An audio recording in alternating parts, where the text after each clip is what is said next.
Agora você ouve uma palavra de vida com o pastor Érico Rodolfo Bussinger.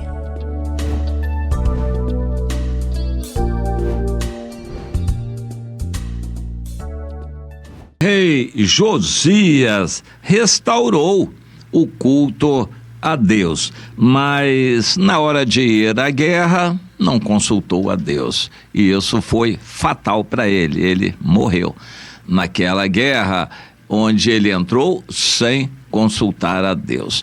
Vamos lembrar da história do Josias, o último rei bom de Israel e de Judá, porque Israel já tinha ido embora uns 150 anos antes, e o Reino do Norte tinha acabado. Samaria foi destruída em 722 antes de Cristo. Mas a destruição de Jerusalém só veio depois de Josias, que foi lá pelo ano 600 e alguma coisinha.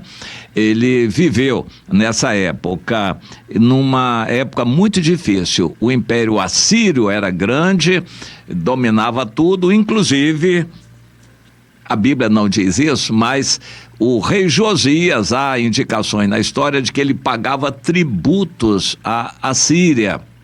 Era um vassalo da Assíria. E a Assíria dominava tudo aquilo. Mas outro império se levantava, que era o babilônico, e tirou a Assíria de Nínive e empurrou a Assíria para Carquemis, que é localizada junto ao rio Eufrates, mais próxima da Síria, de Damasco e a Babilônia. Então, Carquemis era a nova capital, a última do Império Assírio, que já estava caindo, e a Babilônia estava se levantando. O Egito era também um grande império e sentiu o desafio da Babilônia e quis ir ajudar a Assíria, assim diz a história. E junto com a Assíria iria lutar e, de alguma maneira, resistir à Babilônia, o grande império que se levantava. Mas o rei Josias interpretou mal aquilo ali. Ele era rei em Judá, um paizinho pequenininho no meio do caminho, entre o Egito e a Babilônia. Israel estava ali, Judá era o remanescente, a única coisa que sobrava de todo o Israel. E o rei Josias começou a reinar com 8 anos de idade, e teve muita dificuldade para fazer as pessoas buscarem o Senhor. Ele conseguiu um grande feito, que foi poder reformar o templo. Reabriu o templo, ele reformou o templo. Foi uma grande obra que ele fez em época difícil, não havia dinheiro para isso, e ele pediu contribuição a todo o povo para reformar o templo. Fez uma reforma no templo, e no capítulo 34 de 2 Crônicas, ele purifica e inaugura o templo. E, por fim, o grande sonho de todo israelita temente a Deus era celebrar a Páscoa como devia ser celebrada, como a grande festa de Israel. E o rei Josias conseguiu isso. Ele, no capítulo 35, ele celebrou aquela Páscoa linda, grande, bonita. E o historiador, o levita, que escreveu o livro de Crônicas, disse no versículo 18: nunca se celebrou uma Páscoa assim em Israel desde os dias do profeta Samuel, e nenhum dos reis de Israel conseguiu celebrar uma Páscoa desse tipo, nem Davi, nem Salomão.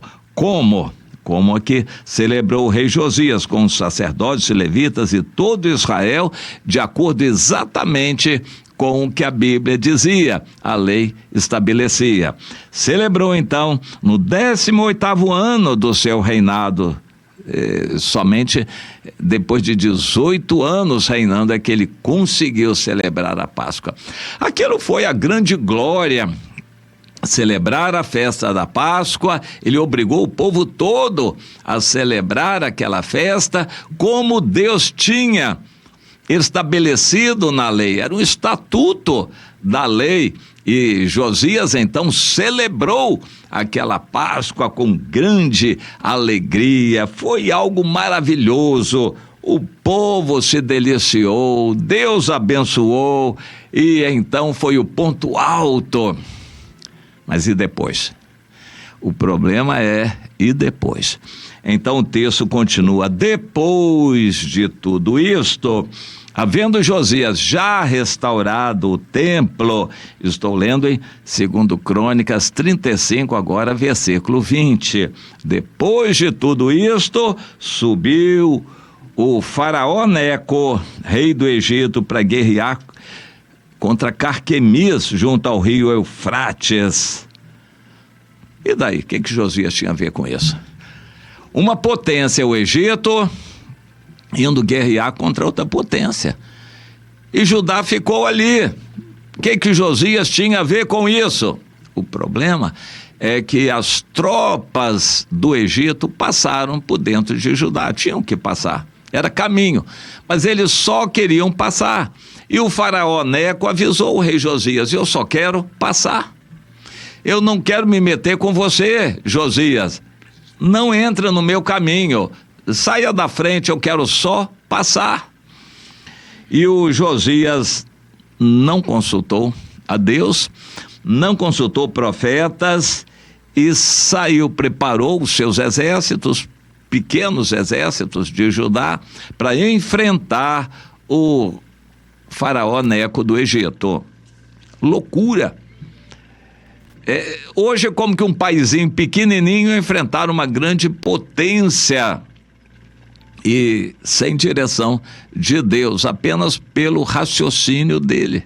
Ele achou que era mentira do rei do Egito e ele tinha que entrar, ou então ele queria demonstrar apoio a um rei da Síria, ou não sabemos o que mais passou na cabeça dele. Ele saiu à guerra contra o grande exército do Egito. Aí aconteceu uma coisa muito interessante: ele não tinha consultado a Deus nem a profetas, mas o faraó Neco disse: ô Josias, eu não estou indo agora contra você, não é contra você, mas contra o país que me faz guerra, e Deus me falou para eu me apressar. Cuida agora de você não se opor ao seu Deus, que agora é comigo, para que ele não te destrua. Interessante. Deus, o seu Deus, é comigo, o faraó, eu sou o faraó do Egito, Deus, o seu Deus é comigo, e então não se oponha a Deus, que é comigo, para que ele não te destrua. O Josias pensou: o faraó não adora meu Deus, ele está com essa conversa fiada, ele não tem palavra de Deus coisa nenhuma, Deus é só Deus de Israel, ele está com engano, mentira, e eu não vou cair nessa conversa dele não, eu vou enfrentá-lo. E partiu para a guerra. Foi a grande loucura que o Josias fez. Nessa guerra, logo, ele foi flechado e ficou gravemente ferido, voltou atrás, tocou a trombeta para o exército dele voltar, e o Egito continuou a caminhada, e então morreu ali o rei Josias.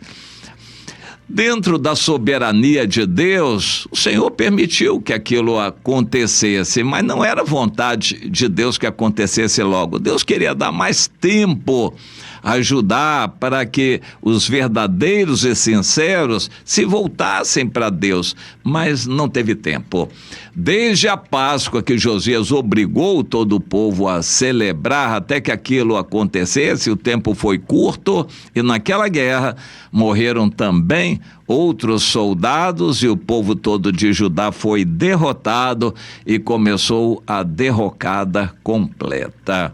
O Filho dele, Jeoacás, entrou no trono e depois o Egito, quando voltou, tinha que voltar para sua terra. Já passou por cima do Jeoacás e levou o Jeoacás preso, tomou Judá. Depois a Babilônia veio e tomou. Bem, não houve mais nenhum rei bom. 3 filhos de Josias reinaram, cada um pior do que o outro. Inclusive um neto foi o que teve mais bom senso, que também não prestava, mas se rendeu, o Joaquim, e foi levado cativo para a Babilônia.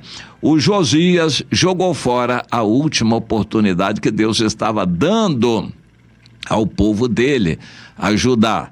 E eu quero realçar isto: ele não consultou a Deus, ele não pediu essa direção a Deus, ele não ouviu profeta nenhum, ele não ouviu a profecia que veio do faraó. Alguém vai perguntar, mas eu tenho que ouvir profecia de alguém? Chega uma pessoa qualquer que não é nem do povo de Deus e ele diz que Deus falou com ele, eu não vou aceitar. Meu irmão, Deus fala até através de um jumento, de um galo que canta, falou com Pedro. Deus usa até as pedras. Deus usa faraó também. Então, se o faraó falou alguma coisa em nome de Deus, você vá à presença de Deus conferir. Não do seu raciocínio você conclua qualquer coisa, mas peça a Deus. Isso deve ser a nossa atitude com relação a profecias e profetadas. Você acha que uma profecia não é certa, mas não é pela axiologia que a gente vai discernir, é pelo Espírito de Deus. O Senhor revelou, algum profeta teve outra revelação, Deus deu discernimento de espíritos.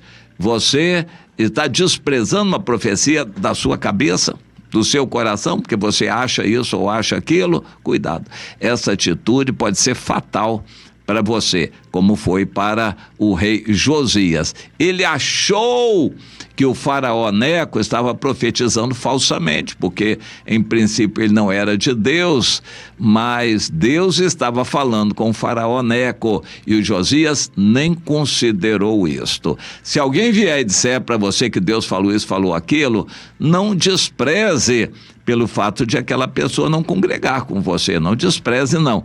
Vá à presença de Deus consultar, Senhor, é isso mesmo?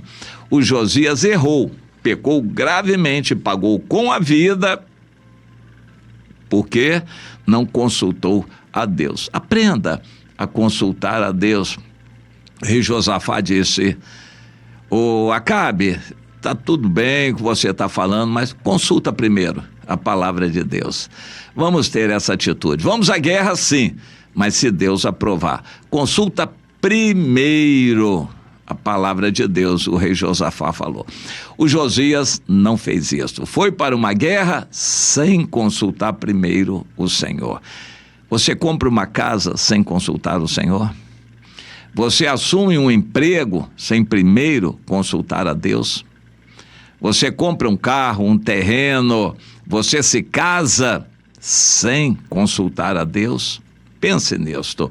Qualquer decisão séria, significativa e importante deve ser precedida de uma consulta a Deus. Primeiro, aprenda sempre a consultar a Deus. Não faça como Josias, temente a Deus, celebrou a Páscoa, restaurou o culto, o templo, fez tudo que devia fazer para Deus. Na hora de uma guerra, ele foi para uma guerra desnecessária sem consultar a Deus e foi morto nessa guerra. Você não tenha o mesmo fim do Josias. Você, em toda decisão importante, primeiro consulte o Senhor. Consulte primeiro a palavra de Deus, meu irmão, minha irmã.